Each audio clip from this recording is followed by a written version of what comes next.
오늘은 우리가요, 계속해서 마게도니아 비전에 관한 이야기와 연관돼서 이제 말씀드릴 텐데, 여기 지도를 여러분들 보시겠지만, 이제 요 드로아에서 사모드리게로 해서 네아폴리스로 도착했죠. 우리 지난 시간에 여기까지 했거든요. 오늘은 바울 팀이 네아폴리스에서 여기 빌립보로 들어가는 장면, 빌립보로 들어가는 거예요. 근데 이제 우리 질문이 있는 게, 왜 성령님께서 바울을 요 빌립보로 보내셨냐 이거예요. 빌립보보다 이게 다 마게도니아 지방인데, 마게도니아 지방에는요, 데살로니가가 요게 수도예요. 이 마게도니아 지방의 수도가 데살로니가예요. 예, 그래서 성령님께서는 우리 인간적인 상식으로 보면 데살로니가로 바울 팀들을 보내야 되는데 빌립보로 보내신 거예요. 빌립보로. 예. 분명한 하나님의 뜻이 계셔서 이렇게 하신 것을 오늘 저희들이 이제 공부하게 될 거예요. 오늘요. 이 빌립보. 그러면 우리가 항상 잊지 말아야 될 거예요. 하나님이 빌립보를 보낸 것은 항상 성경 구절을 기억하세요. 잠언 16장 9절이 또는 예레미야서 10장 23절, 항상 제가 이 말씀을 드려요.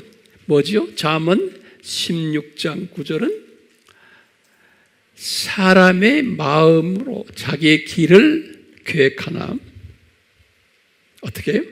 주께서 그의 걸음을 인도하시느니라. 이 말씀 잊지 마세요. 항상 기억하세요. 그러니까 저나 여러분들 일거수일투족 발길이 옮기는 것마다 내가 내 마음으로 하는 것 같지만 예수님이 직접 관여하시면서 인도하고 계시다는 거예요. 이 말씀에 의하면은 바울 팀들도 예수님의 마음은 데살로니가가 아니고 어디라고? 빌립보를 예수님이 마음을 가지고 그쪽으로 인도하신 거예요. 네. 그러면 우리 한번요, 간단하게 이 빌립보는 어떤 도시인가 한번 하나하나 적어보세요. 이 빌립보는 이 마게도니아라는 이 지방에서 수도는 아니지만 특별 도시예요. 우리 같으면 서울특별시 또는 부산광역특별시 그러잖아요. 그런 식으로 특별 독립행정도시예요. 이 빌립보가. 그래서 이 빌립보라는 이름이 누구의 이름이냐면 이 알렉산더 대왕의 아버지 이름이에요. 알렉산더 대왕이 마게도니아 사람이거든요. 예, 그래서 이 알렉산더 대왕의 아버지 이름이 빌립 2세인데 그분 이름을 따가지고 이 도시를 만든 거예요. 왜 이 도시가 이렇게 유명한가 하면은요, 로마 군인들이 은퇴를 하면은 많은 그 유명 은퇴자들이 빌립보에 와서 거주를 했다라는 기록들이 있어요. 그래서 이 도시는 군인 은퇴 군인들의 도시예요. 그렇기 때문에 생활 수준도 높고 도시가 깨끗하고 여러모로 소위 인테리들과 영향 있는 분들이 사는 도시예요. 그렇기 때문에 그것이 특별시로 이제 승격이 된 거예요. 행정자치도시. 그렇기 때문에 이 도시만은 유대인들이 거의 없었어요. 대부분의 유명 도시들은 유대인들이 꼭 거기에 있어가지고 회당들을 지어서 소위 말하면 교포들, 유대인 교포들이 항상 있었는데 이 빌립보에만은 유대인들이 살질 않았어요. 그래서 회당이 없어요. 그 도시는. 그래서 오늘 그 성서 말씀 사도행전 16장 12절에 보면 회당이 없는 도시다. 그래서 이 도시는 그렇지만 한국말로는 첫 번째 성이다 그러는데 그 번역이 좀 잘못됐어요. 그 원어를 보면은 영어로 그랬어요. leading city라. leading이란 거는 으뜸가는, 첫째가는, 다시 말하면 이 수도는 아니지만 이름이 있는, 명성이 있는 첫째가는 도시다, 이런 의미로 알고 계시면 되겠어요. 오늘 사도행전 16장 12절에 그렇게 써 있어요. 자, 이런 가운데 바울 팀들이 지금 말하는 빌립보에 도착을 한 거예요. 이분들이 빌립보에 도착해가지고 이제 어디에 머물렀을까라는 질문을 한번 던지게 되는, 이분들이 어디에 머물렀을까? 성서에는 이분들이 어디에 머물렀다는 이야기가 없어요. 근데 대부분 바울이 여행을 할 때 보면 항상 유대인 회당에 들렸어요. 그래서 이제 회당 분들하고 이야기하면서 이제 우리 같으면 교포교회에 들려서 거기에서 이제 숙소도 찾아내고 했는데, 이 빌립보는 유대인들이 없기 때문에 유대 회당이 없으니까 갈 곳이 없는 거예요. 그래서 이제 우리가 추측하기를 아마 여관에 들리지 않았나, 이렇게 이제 우리가 보는 거예요. 지금 바울 팀들이 누굴까요?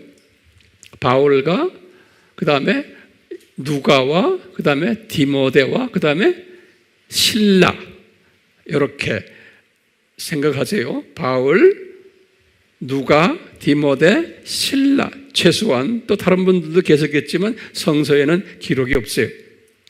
그러니까 이분들이 여관에 들어가서 이제 아마 계셨을 거라 추측을 하는 거예요. 그 다음에 두 번째 질문은 얼마 동안 계셨나? 여기에 보면은 12절에 16장 사도행전 16장 12절에 보면 한국어로는 며칠 동안 있었다, 이렇게 번역이 되어 있어요. 근데 그 킹 제임스에는 certain days 그랬어요. certain days. 근데 NIV는 조금 우리에게 쉽게 번역했어요. several days 그랬어요. 다시 말하면 한 5, 6, 7일 정도 아닐까 보고 있는 거예요. 그러니까 우리나라 말로는 며칠 동안 있었다 그랬어요. 그리고는 우리 또 질문이, 그분들이 거기서 뭐 했을까? 거기에 머물러서. 분명히 이분들이 이제 서로 미팅을 하면서 이 유명한 도시에 성령님이 우리를 보내신 발길을 인도하셨는데 어떻게 하실까 궁금해 하시면서 서로가 기도를 했을 거예요. 왜냐하면 다른 도시는 항상 가면은, 회당에 들어가면은 동포들도 있고 거기에서 만나자마자 예수님을 전하는 일이 있었는데 여기는 그런 기회가 없는 거예요. 회당이 없으니까. 그런데 여관방에서 그냥 소일하고 있었다라고 생각하시면 돼요. 이러면서 이제 기도하면서 주님이 어떻게 인도하실까라는 그러한 그 기대를 가지고 이제 지내다가 이제 안식일이 됐어요. 다시 말하면 토요일이에요. 안식일이 이제 돼서 보통 회당이 있으면은 안식일에 회당을 찾아가야 되는데 회당이 없으니까 언어에도 어떻게 되어 있냐면 노미조라는 단어를 썼는데요. 그 말은 뭐냐면 습관적으로, 이런 단어예요. 습관적으로. 노미조라는 헬라 말로 써 있는데 누가가 써나 뭐냐면 회당이 없을 때는 습관적으로 어디로 가서 기도를 하냐면 안식일에 강가에 가서 기도한다. 그래서 이것이 유대의 하나의 습관 관례예요. 그래서 이 관례대로 강가에 이제 가서 이제 기도를 하러 이 팀들이 간 거예요. 디모데와 실라와 누가와 바울이 그 강가에 가서 이렇게 앉아 있는데 저 멀리에서 여자들과 남자들이 한떼거리가 쫙 강가로 오는 거예요. 보니까 주로 여자들이, 남자들도 거기 껴있고 어린아이들도 있고. 그래서 이제 바울 팀들이 그분들을 이렇게 보면서 성령님이 감동을 준 거예요. 바울 팀들에게, 저 사람들에게 예수님의 정체성을 전해라 라는 감동을 준 거예요. 왜냐하면 바울 팀들은 안 거예요. 이 지금 안식일 날에 강가에 오는 사람들이니까 분명 이 사람들은 유대인들이겠구나 알았어요. 그렇기 때문에 성령님이 저분들에게 예수님의 정체성을 설명해 주라. 그래서 이제 바울 팀들이 그냥 이분들이 듣든 안 듣든 가까이 가가지고 예수님의 정체성을 이야기를 했다 그랬어요. 아마 바울이 몇 마디 하면 또 옆에서 디모데도 또 옆에서 말 몇 마디 하고 이러면서 서로 이제 그냥 비공식적으로 이야기를 했던 것 같아요. 그런데 성서에 이렇게 누가가 그걸 이제 기록한 걸 보면은 이분들이 별 관심이 없었다 그랬어요. 그래서요, 보니까 귀찮아하는 모습이 있고 이상한, 자기네가 봐도 유대인들인데 이분들이 볼 때도 바울 팀들 보면 유대인들인 거예요. 그런데 얘들이 정신 나간 사람들로 본 거예요. 이상한 사람들. 혹시 이단 그룹이 아닌가? 우리 같으면 신천지가 아닌가? 그러면서 경멸의 눈으로 이 바울 팀들을 이렇게 보는 거예요. 참 무례하다 이 사람들. 우리가 지금 여기 예배드리러 왔는데 왜 이단 학설을 가지고 우리에게 이렇게 하는가? 이런 그 마음을 가지고서 제 느끼기에는 그 장면을 자 혼자 내가 이렇게 묵상하면서요, 이분들이 바울 팀들을 불쌍하게 보였을 거예요. 저 사람들 어쩌다가 저렇게 미쳐가지고 자기네가 볼 때 이단 종교에 빠져가지고 저러고 다니는가? 어쩌다가 저렇게 똑똑해 보이는 젊은이들이 이렇게 이단에 빠져가지고 그것을 우리에게 전할래 그러는가? 이렇게 치열한 모습으로 보니까 관심도 없고 듣지도 않는 거예요. 그것을 바울 팀들이 느꼈어요. 이 사람들이 우리를 지금 관심 없이 연민의 눈으로 우리를 보고 있구나. 이런 그 분위기 속에서 이렇게 딱 보니까 그 중에 한 여자가 자기네들의 가까이 와가지고 예수님의 정체성을 이야기하는 것에 관심을 두고 귀를 기울이는 거예요. 그래서 누가가 이것을 어떻게 표현했냐면, 주께서, 그러니까 주라는 건 예수님을 이야기하는 거예요. 항상 주께서, 예수님께서 이 여자에게 마음 문을 열게 해가지고 이 바울 팀들이 말하는 것에 귀를 기울이게 하셨다. 이렇게 이 누가가 표현했어요. 마음 문을 열게 해가지고 주께서 귀를 기울이게 하셨다. 그러니까 바울이 그 여자의 모습을 딱 보고는 격려를 받은 거예요. 이런 분위기 속에서 한 여자가 눈을 똑바로 뜨고는 이 예수님의 정체성에 대해서 아주 관심 있게 듣는 거예요. 그래서 바울이 이 여자에게 가까이 가가지고 집중적으로, 이 여자에게만 집중적으로 예수님의 정체성을 전했던 거예요. 그러니까 우리가 볼 때 도대체 이 여자가 어떤 여자인가? 그러면 항상 우리가 보는 게 그 많은 유대인 중에서 요 여자만 예수님의 특별한 은혜를 받은 여자예요. 요 여자가 나중에 이제 우리가 오늘 보겠지만 이 여자를 엄청 나중에 크게 쓰시는 거예요. 그러니까 이 여자는 많은 유대인 중에서 특별히 남은 자로 선택하신 예정된 은혜자였어요. 이 여자가. 그러니까 이 은혜 받은 자이기 때문에 예수님께서 이미 예정된 자이기 때문에 이 여자의 마음을 열게 만든 거예요. 그래서 귀를 기울이도록 했어요. 그리고는 이 여자가 바울에게 하시는 말이, 내가 이 예수님에 대해서 관심이 있고 내가 이 예수님을 믿고 싶다. 이제 이렇게까지 이제 발전이 된 거예요. 그래서 이제 바울 팀들이 분명히 그랬을 거예요. 그러면 이 예수님을 구세주로 영접해라. 그래서 영접 기도 다 시키고, 그리고는 이렇게 했으니 저기 이제 강가가 있으니까 아예 세례까지 받아야 된다. 이렇게 된 거예요.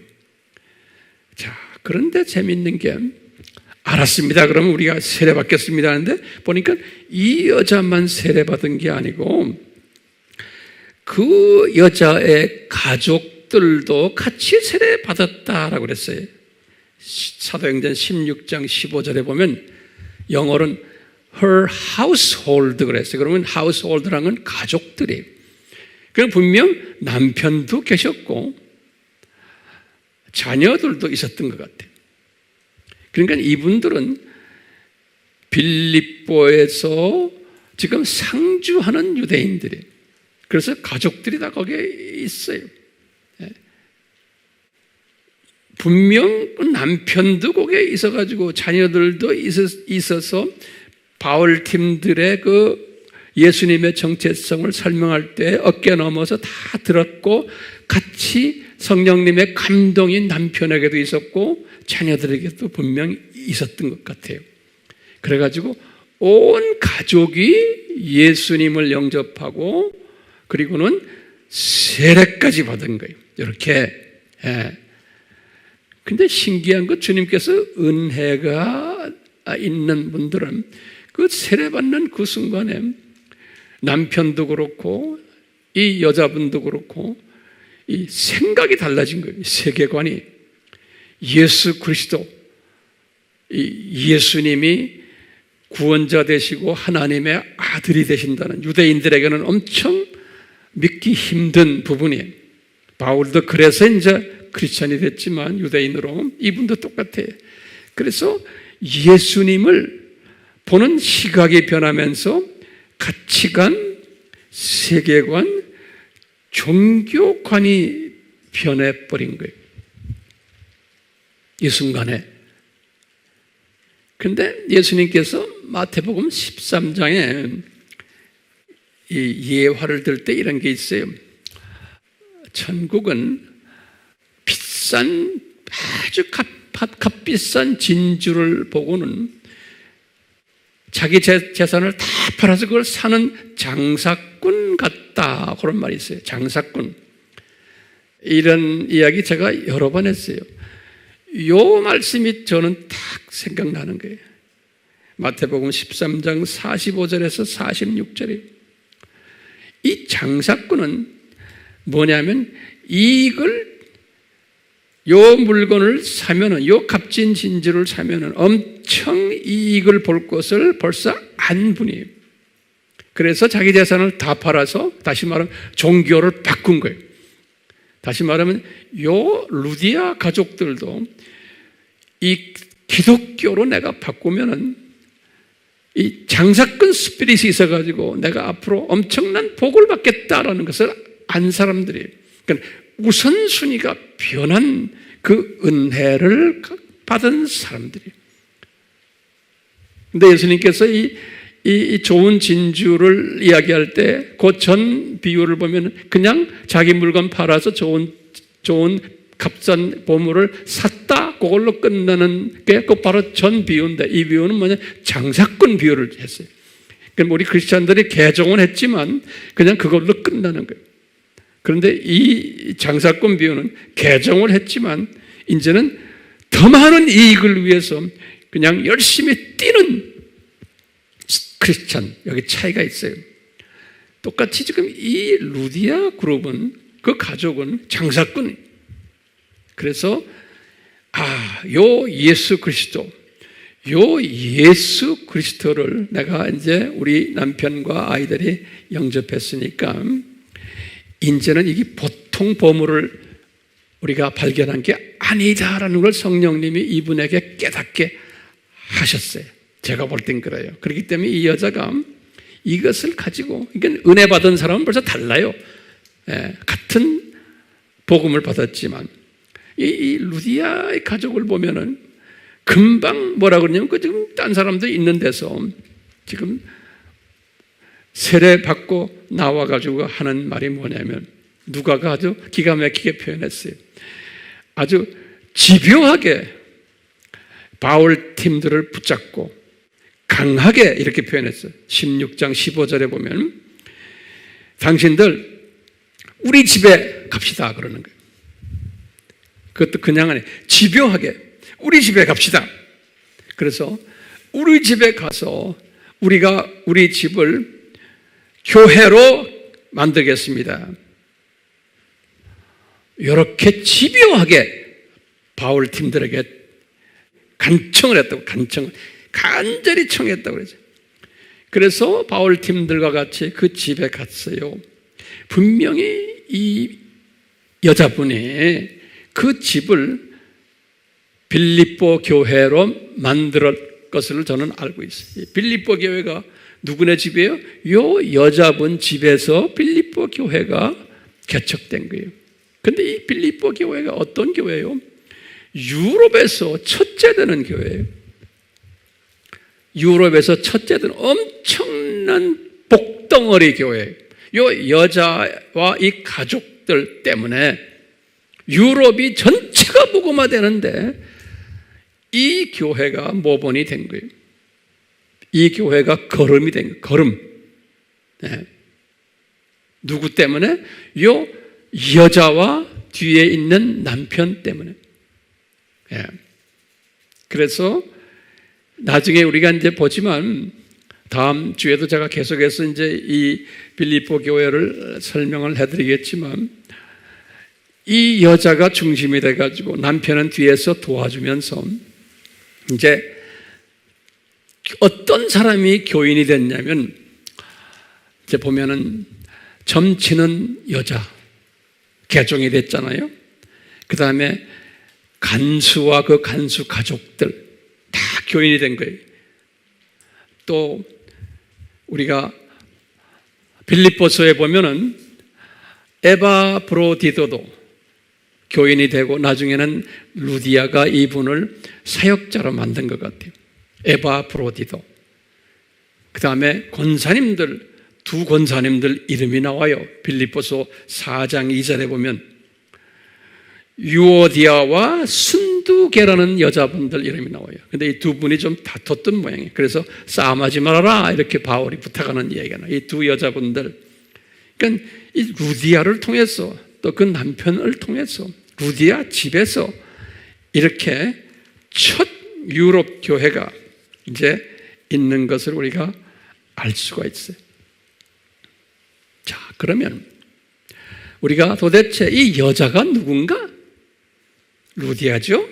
그래서 이 루디아의 배경을 우리 잠깐 한번 살펴봐요. 루디아의 배경을. 이름은 뭔가요? 루디아의. 그 다음에 두 번째, 가족은 남편이 있고 자녀들이 있어요. 그런데 남편 이름은 누가가 기록하지 않았어요. 세 번째로, 종족은 무슨 종족인가?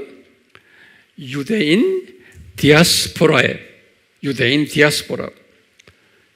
종교는 유대교를 믿는 분들이. 어떻게 아느냐? 16장 14절에 뭐라고 그러냐면 하나님을 경배하는 자들이다 그랬어요. 그래서 하나님을 경배하려고 강가에 지금 왔다 그랬어요. 하나님을 경배하는 자들이다. 그러니까 유대교를 믿는 분들이. 그래서 안식일에 지금 온 거예요. 온 가족이 다 유대교를 믿는 사람들이에요. 자, 이분의 고향은 어딘가? 고향은 어디냐면 요 아시아에 있는 여기 두아디라, 여기 에베소, 버가 뭐 이렇게 쭉 나가요. 여기 두아디라가 요 아시아의 7교회 있죠. 두아디라가 이 여자분과 남편의 고향이에요. 두아디라가. 근데 이 두아디라에서 있다가 주님이 이 비즈니스차 이 빌립보로 지금 이분들이 옮겨간 거예요. 장기간 옮겨간 것 같아요. 사업장을 아마 옮긴 것 같아요. 이 두아디라는 어떤 도시예요? 바울이 개척한 교회가 거기 있죠. 두아디라 교회. 두아디라 교회를 우리가 보면 계시록 2장 18절에서 29절에 보면은 이세벨의 가르침이 그 교회에 많았던 걸 알 수 있어요. 다시 말하면 절충적 신앙, 혼합주의가 그런 크리스찬들이 많았던 교회예요. 다시 말하면 대부분이 영 분별력이 없는 영적 유아들이 다녔던 교회. 그래서 칭찬도 받고 꾸중도 받았던 교회가 두아디라 교회예요. 다른 말로 표현하면 영적 토양이 별로 좋지 않았던 교회. 그렇기 때문에 주님께서는 이미 루디아와 그 가족을 두아디라에 둬 가지고는 안 되는 거예요. 이제 사도 바울을 이제 빌립보로 이제 보낼 것을 다 예정하시고 미리 빌립보로 이민을 보낸 것 같아요. 이 가족을. 그래서 빌립보에 지금 가 있는 거예요. 가서 자리 잡고 있는데 이제 바울 팀을 만난 거예요. 그런데 이분이 어떤 비즈니스를 하냐면 자주 옷감을 파는 사업을 해요. 자주 옷감이란 건 뭐냐면 퍼플. 다시 말하면 이것은 보면은 왕족이나 귀족들 옷감을 파는 장사를 하는 분이에요.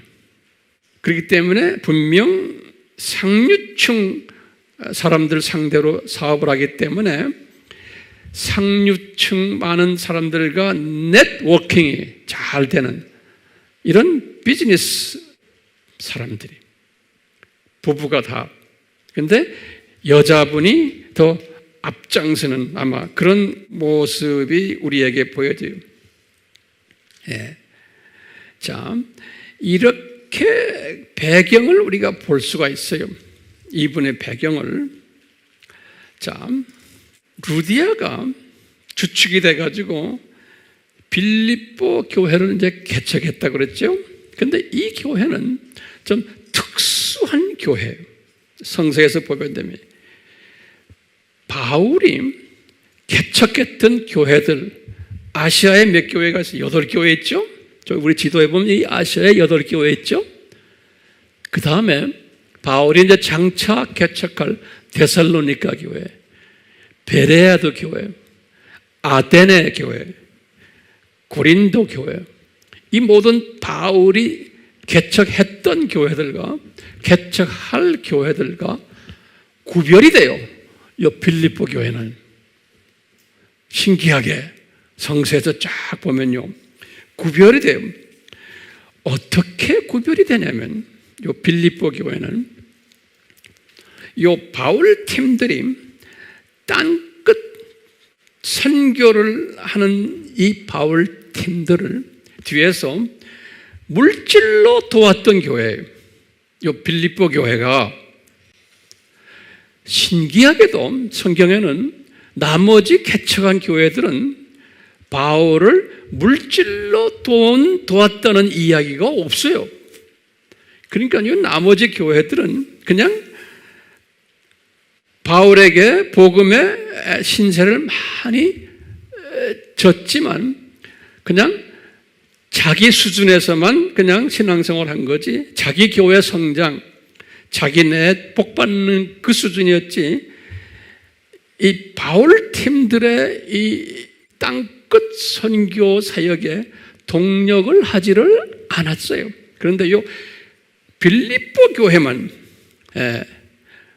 물질과 기도로 동력을 했어요. 빌립보 교회만 바울 팀들의 동역자 역할을 하는 교회. 그 다른 교회들은 그런 부분이 안 보여요. 그냥 혜택만 받은 교회들인데, 그러면 성경에 이 물질 동역자의 역할을 한 것이 제가 성경을 보니까 네 부분에서 물질 동역자를 했어요. 그러니까 이제 이것을 하나하나 기억하세요. 그럼 묵상하시고, 첫째, 지도에서 보면 이분들이 빌립보에서 사역이 끝나고는 이제 데살로니가로 이제 향하는 거예요. 향할 때 루디아 팀들이 바울 팀들에게 헌금을 했어요. 그러니까 자발적으로 바울이 돈 달라는 말 절대로 안 하죠. 예.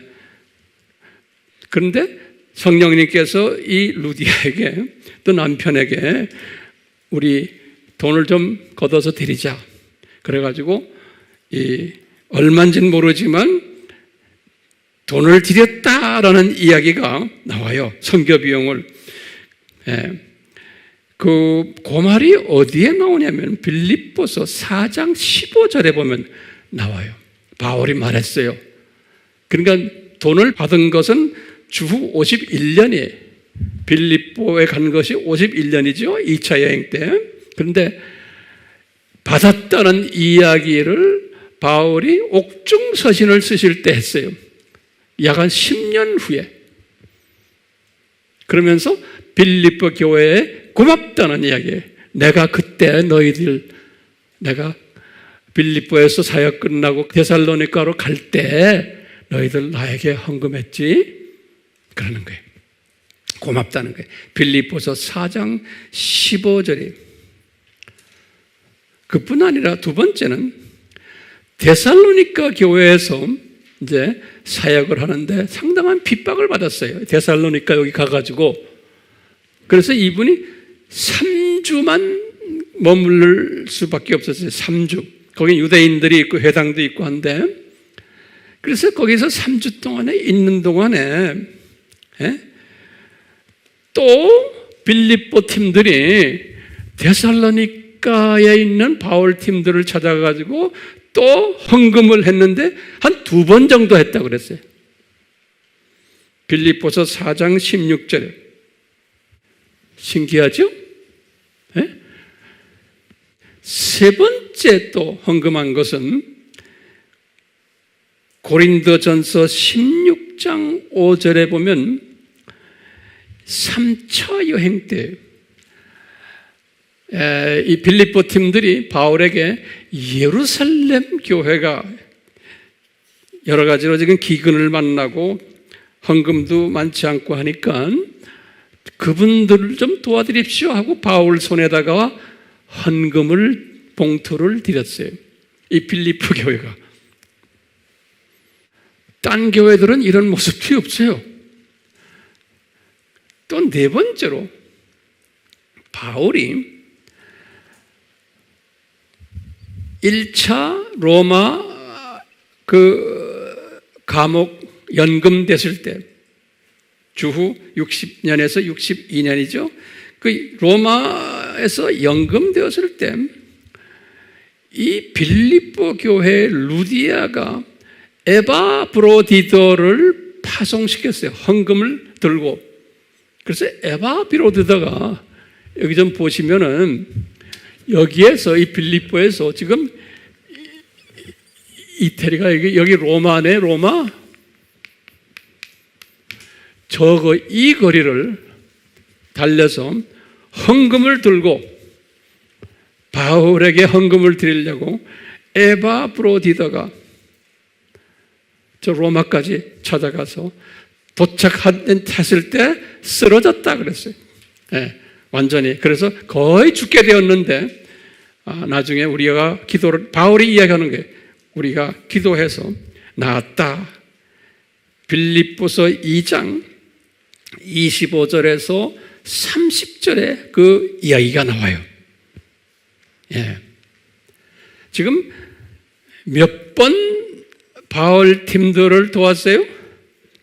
4번 도왔어요. 4번. 그러니까 이 빌립보 교회는 이 특수한 교회예요. 거기에 지도자가 누구예요?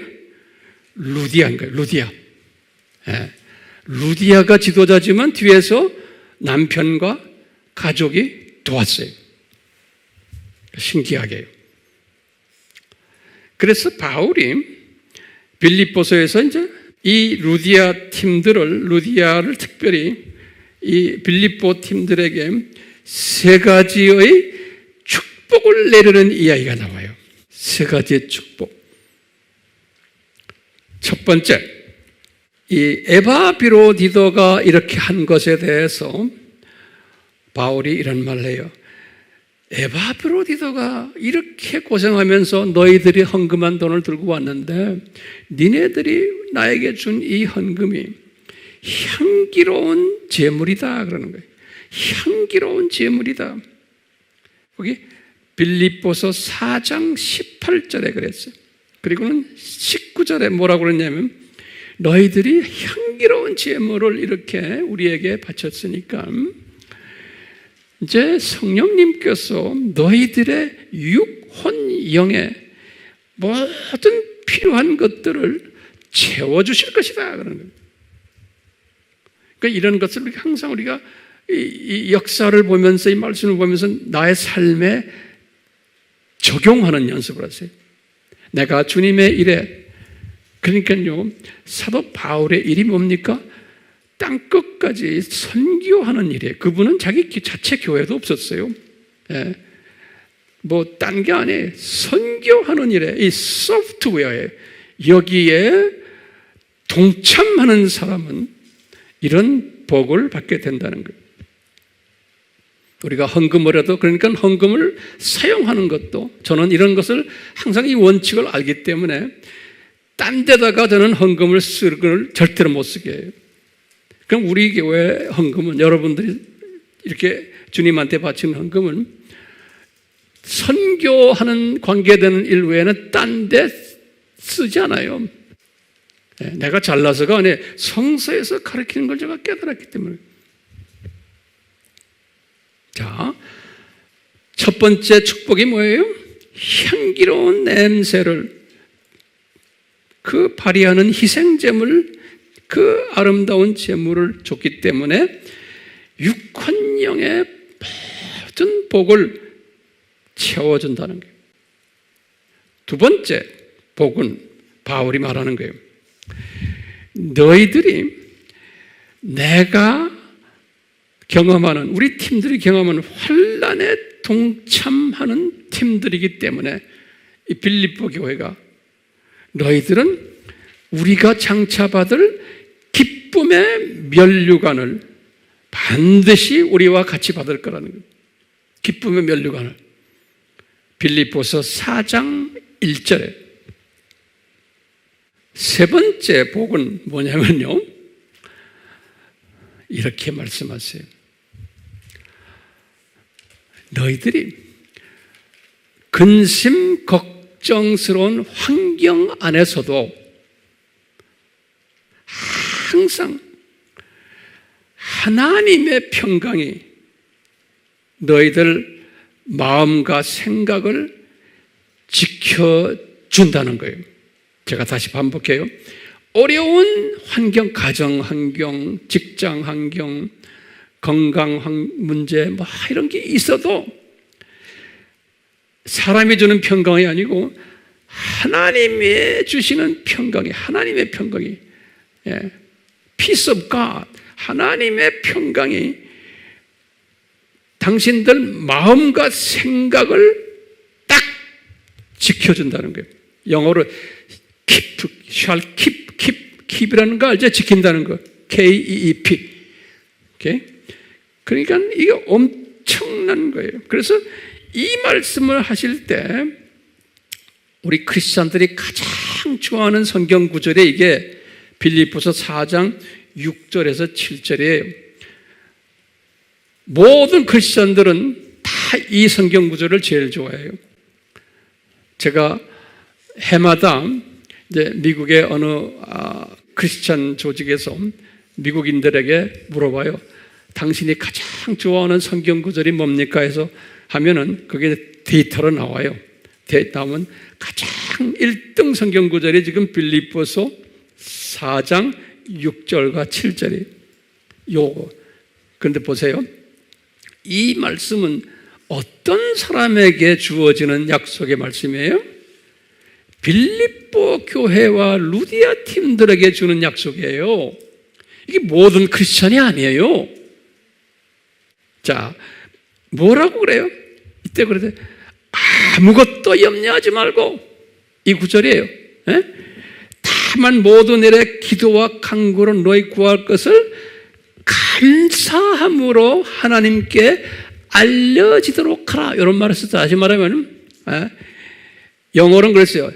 Be made known to God. 다시 말하면 하나님한테 그냥 어려운 환경이 있어도 주님 이런 것 주시니 감사합니다. 감사합니다.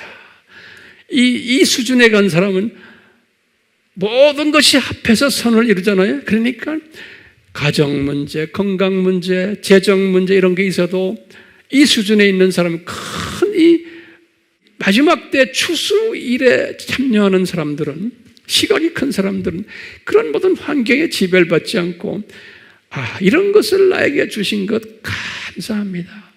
감사합니다.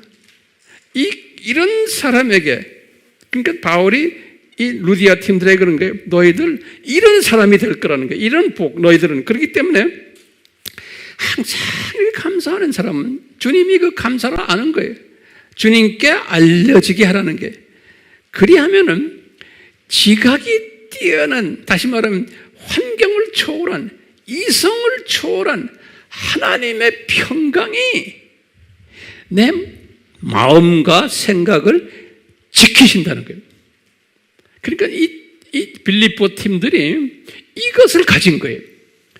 어려운 환경 속에서도 이분들은 감사가 넘치면서 항상 평강인데, 그냥 평강이 아니 하나님의 평강이 이분들에게 넘쳐나는 경험을 하는 복을 받은 사람들이, 이 복, 엄청난 복이죠. 지금 이 빌립보 교회가 루디아 팀이 몇 가지 복을 받았어요? 첫째는 필요한 것을 채워주는 육혼용, 그렇죠? 이 향기로운 제물이 되는 그것 때문에. 두 번째 복은 기쁨에 면류관 받는 복을 받고, 세 번째는 하나님의 평강이 내 마음, 내 생각을 지키는 거예요. 그러니까 내가 요동하지 않는 게, 아무리 어려운 환경이 있어도 이 지킴을 받는 거예요. 평강이. 그러니까 이 예수님을 믿으면서, 우리가 주님을 섬기면서 이 평강이 있는 사람은 루디아 팀이에요. 이 루디아 팀인데, 이 빌립보 팀들인데, 이 팀들은 이 선교에 지금 땅끝 선교하는 큰 숲을 본 사람들이기 때문에 그런 거예요. 나무도 보지만 큰 숲을 본 사람들이기 때문에 찰랑찰랑하는 이 파도를 그냥 밟고 지나가는 사람들이에요. 이 바울이 개척했던 다른 교회들은 이런 부분에서 약했어요. 그러니까 이분들은 이 선교의 바울 팀에 도움을 주지 않았던 분들이 아주 이기주의자들이었고, 나무만 보는 사람들이 그저 자기 구원에만 만족하고, 자기 교회 성장에만 만족하고, 자기 문제 해결에만 그냥 관심이 있는 사람들인 거예요. 이 땅끝 복음화에는 관심이 없는, 다시 말하면 은혜가 없어서 그런 게, 나빠서가 아니에요. 주님께서 은혜를 주시라는 거예요, 이분들에게. 심지어는 이 고린도 교회를 보면요, 바울이 근 2년 이상을 정성을 들인 교회인데, 바울이 고린도전서 9장에 보면 그래요. 바울과 베드로와 이 바나바나 이런 사람들이 하나님의 헌금을 받아가지고 선교 여행도 가족들 데리고 하고 막 한다고 하고 그러면서 바울과 베드로와 이런 팀들을 욕을 하는 이야기가 나와요. 고린도전서 9장에 이 고린도 교회가 부자 교회인데도 바울의 물질에 필요한 것을 돕지 않았던 분들이에요. 그런데 돕지 않으면서 이런데 돈을 쓰지도 않으면서 뒤에서 입만 살아가지고 막 욕을 하는, 왜 하나님의 돈을 이렇게 막 쓰느냐고. 이런 교회가 이 고린도 교회. 이런 것을 성경에 보여주면 지금 그런 교회들 많아요. 교회 뭐 예산 잘못 쓴다 어쩐다 그래 교회 안에 다툼이 있고 뭐 이런 거 있죠. 이게 다 성서적이에요. 자, 그런 가운데 이제 바울이 몇몇 교회에 예루살렘 교회가 저렇게 지금 어려움이 있는데 좀 도와라 하고 좀 이렇게 좀 부탁한 이야기가 나와요. 그때 부득이하게 할 수 없이 도왔다. 바울이 나중에 들릴 테니까 나한테 선교 헌금 봉투를 달라. 그럼 내가 그걸 가지고서 예루살렘에 이제 갈 거다. 3차 여행 때 끝나고는 그 이야기가 갈라디아 교회한테도 한마디 했어요. 그래서 내가 들릴게. 고린도 전서 16장 1절에 아마 갈라디아 교회가 부득이하게 돈을 얼마 드렸을 거예요. 그 다음에 고린도 교회에도 그런 이야기를 해요. 고린도 전서 16장 2절에 지금까지 제가 이렇게 설명하는 걸 잘 정돈이 됐어요? 빌립보 교회가 어떤 교회라는 걸? 자, 제가 이제 결론적인 말씀 몇 마디 좀 드릴게요. 우리 질문이 이 빌립보 교회가 어떻게 이런 복을 받는 교회가 될 수 있었을까? 그러면 첫 번째로 우리가 이 지도자인 루디아가 그릇이 큰 여자였던 것을 우리가 알 수가 있어요.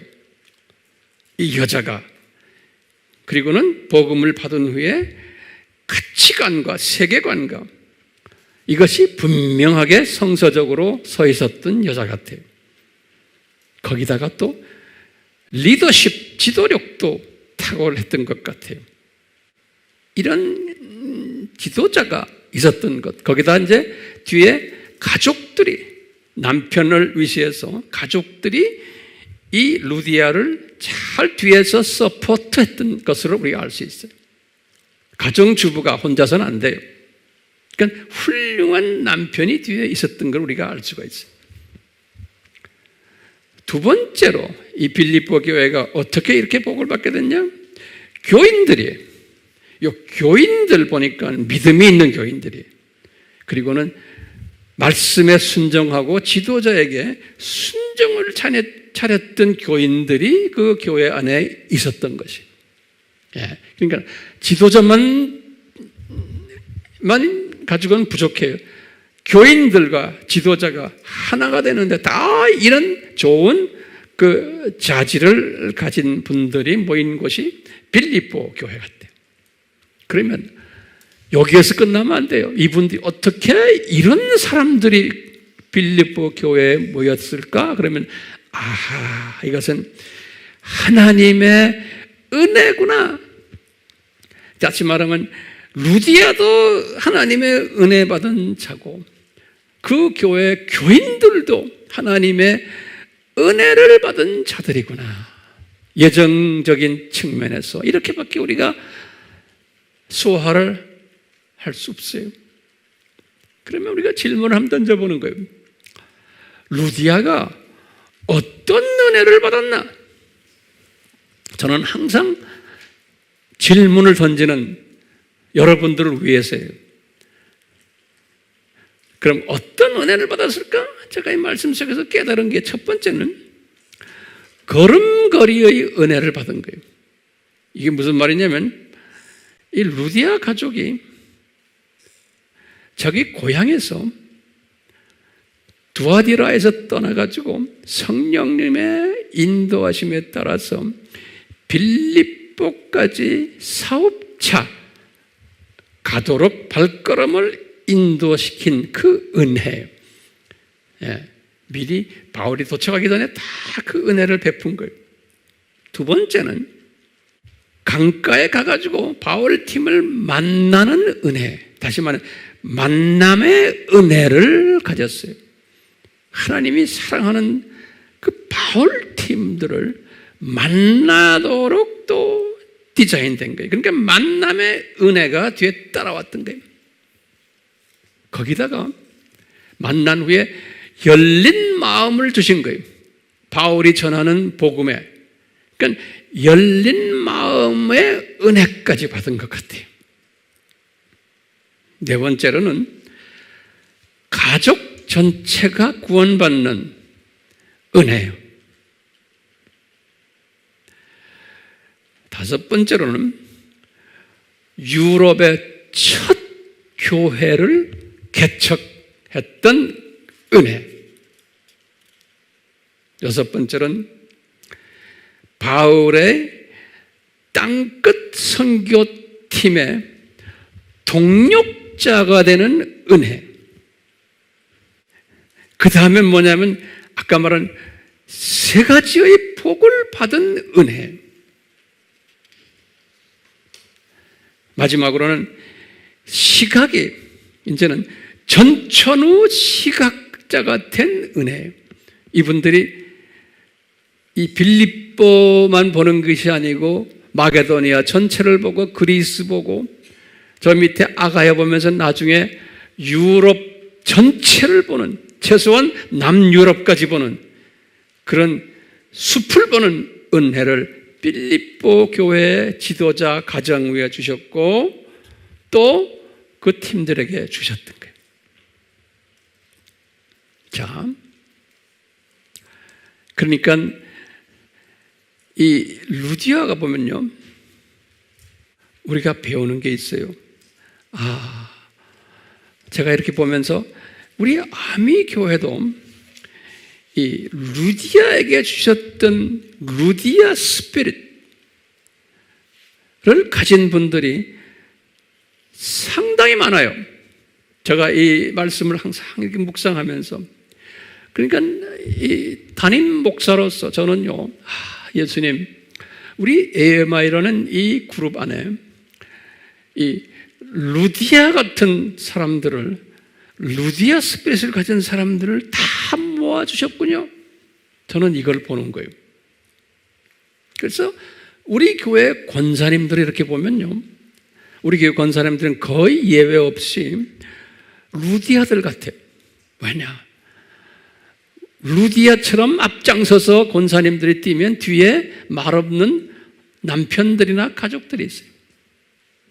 숨어있는 남편들이 있어요. 방해를 하지 않고. 우리 여자 집사님들도 보면 루디아의 블레싱들이, 그 말없는 남자들이 뒤에 항상 있어요. 이거 보면 우리 교회가, 여러 권사님들도 마찬가지지만 이 사역자들도 보면 이 루디아 모델이에요. 빌립보 교회 모델이. 이런 걸 보면요, 이렇게 이런 모델을 가지고 있으시면서 루디아가 어떤 복을 가졌냐면 바울 팀들을 만나는 복을, 이런 자질이 있어도 하나님이 귀하게 쓰시는 이 좋은 하나님의 종을 만나야 되잖아요. 그러니까 이분은, 루디아 팀들은 이 만남의 복, 바울 팀들을 만나는 그 복을 받은 자들로 나는 보고 있어요. 그렇기 때문에 저도 여러분들 같은 루디아 같은 사람들 만나게 된 것이 주님이 저에게 주신 엄청난 복이에요. 그리고 여러분들도 마찬가지로 황 목사님 같은 사람을 또 만나게 한 것도 여러분들에게 또 엄청난 복이고, 그러니까 이게 일반 게임이 아닌 거예요. 성서에 보면은 주님께서 그렇게 하신 거예요. 각자가 있는 주님이 주신 그 탤런트와 복을 주님이 서로가 이렇게 잘 융합해가지고 좋은 만남을 가지고 이 빌립보 교회처럼 바울의 아주 요기는 선교 동역자, 우리는 이렇게 지금 만난 것이 그냥 만난 게 아니잖아요. 우리는 지금 이 두 짐승 시대에 이 할 일이 있는 거예요. 우리는요. 그래서 이 두 짐승 시대에 디지털 미셔너리로서 주님이 주신 이 메시지들을 지금 우리 한국어만이 아니고 우리가 지금 각 나라 언어로 지금 이것을 퍼뜨리고 있어요. 여기에 기도로, 정성으로, 물질로, 실제 몸으로 또 뛰시면서 이 일들 하시기를 바라요. 아멘? 그래서 오늘 찬송은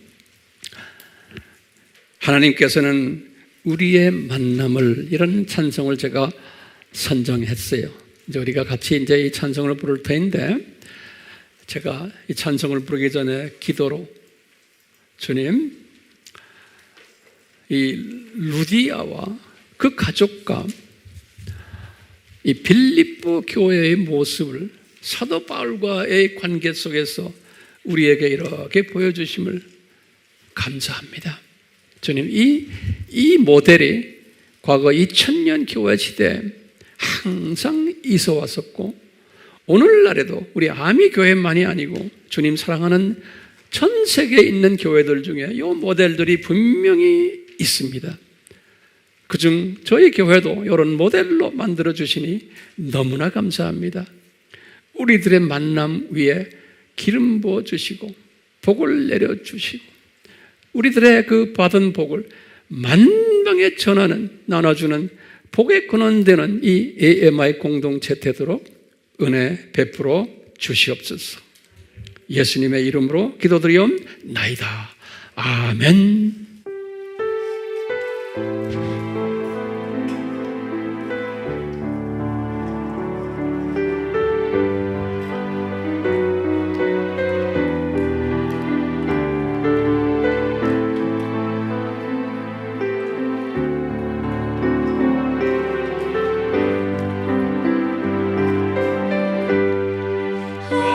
하나님께서는 우리의 만남을 계획해 놓으셨네. 우리 하나 되어 어디를 가리나 주위에 서라며 무엇이든 하리라. 당신과 함께 우리는 하나 되어 함께 건네 하늘 아버지 사랑하면서 우리는 기다리며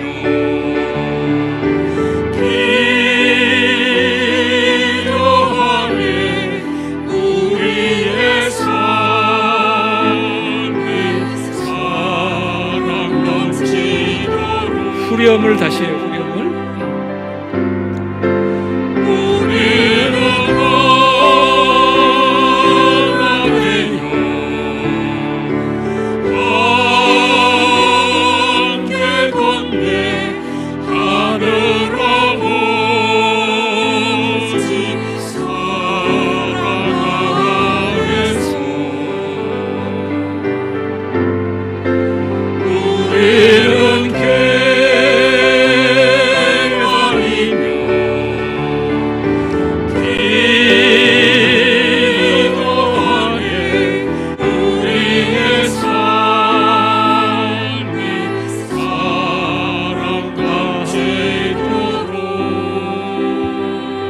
삼위 하나님의